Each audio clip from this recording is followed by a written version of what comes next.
Assalamualaikum warahmatullahi wabarakatuh, sahabatku, teman-temanku dimanapun Anda berada.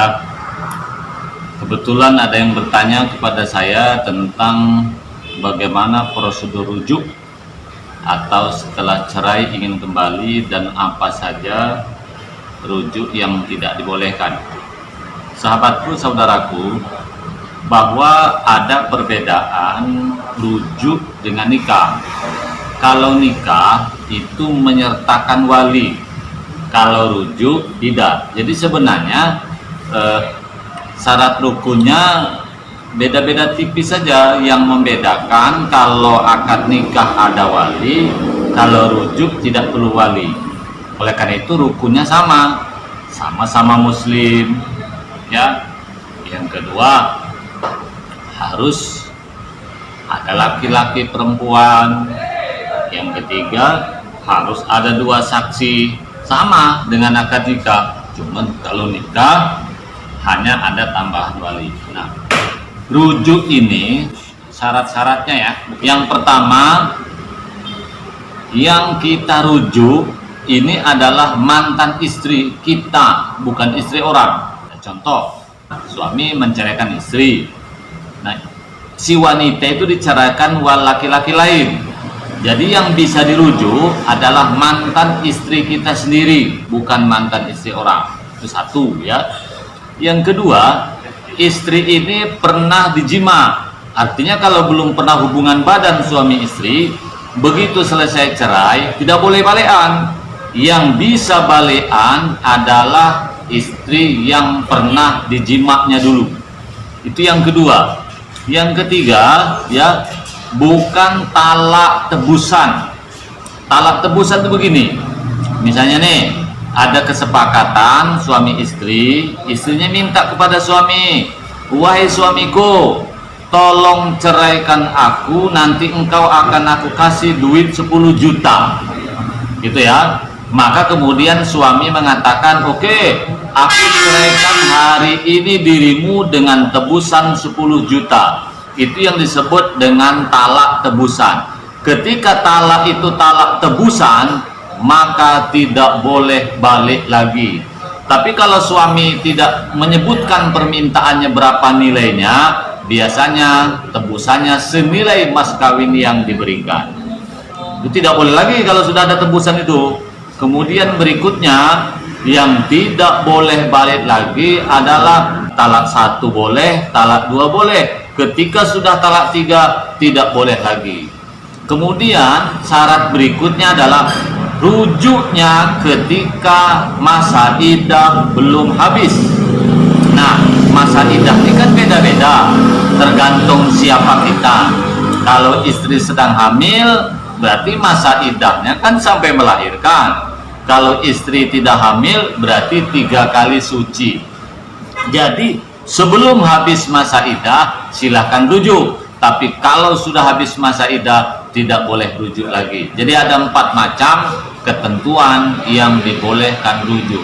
Sekarang bagaimana prosedur rujuk? Sederhana saja, ya. Nah, syarat lain tentu istri mau dan pernah disetubui, termasuk yang tadi itu ya, bukan talak tebusan dan segala macam. Suami jangan merasa terpaksa. Kalau suami dipaksa untuk rujuk, rujuknya tidak sah. Betul-betul rela dia, pokoknya ikhlas balikan. Lalu ucapannya apakah seperti ucapan ijab kabul dari orang tua wanita kepada calon menantu laki-laki? Tidak. Kita datang saja. Misalnya ini contoh ya, ada wanita mantan istri kita, ada 2 saksi. Tiba-tiba suami mengatakan, "Wahai istriku, saya rujuk denganmu ya." Ada kata saksi, "Alhamdulillah, rujuk kembali." Nah, itu udah sah, tak perlu ijab kabul. Atau kalimat yang senada dengan yang lain. Contoh, "Demi anak, kita balikan sajalah." Kalau masih ngambang, saksi nanya, "Apa maksud kamu tadi? Rujuk kan?" "Iya." Nah, boleh, tak perlu doa. Tapi kalau ada doa lebih baik. Saudaraku, sahabatku khusus yang bertanya, memang ada ulama tapi tak banyak ya, sebagian. Ternyata begitu balikan dengan istri langsung jima, itu sudah dianggap rujuk dengan catatan niatnya rujuk. Jadi tak perlu ucapan tadi, tak perlu saksi tadi. Pokoknya begitu mantan suami datang, balik ketemu bininya lagi, langsung tiba-tiba jima dia, tapi niatnya adalah niat rujuk. Ulama sebagian ada yang mengatakan itu bagian rujuk. Lalu pendapat saya bagaimana selaku mediator dan konselor rumah tangga? Kita lebih baik mengikuti jumhur ulama, dan begitu juga yang dibuat oleh undang-undang. Lo bedanya itu yang saya maksud tadi kan, rujuk tanpa cerai pengadilan kan. Tapi kalau rujuk dengan cerai pengadilan, ya misalnya sudah putus palu pengadilan ini, sudah dinyatakan cerai, kan kita punya akta cerai, ya kan, buku nikah kita kan disita. Nah kalau belum habis masa iddah ternyata tidak balikan, kita suami istri datang lagi ke KUA membawa surat keterangan akta cerai dari pengadilan agama. Nanti oleh KUA didaftarkan ulang di buku, ya tentu di kantor KUA.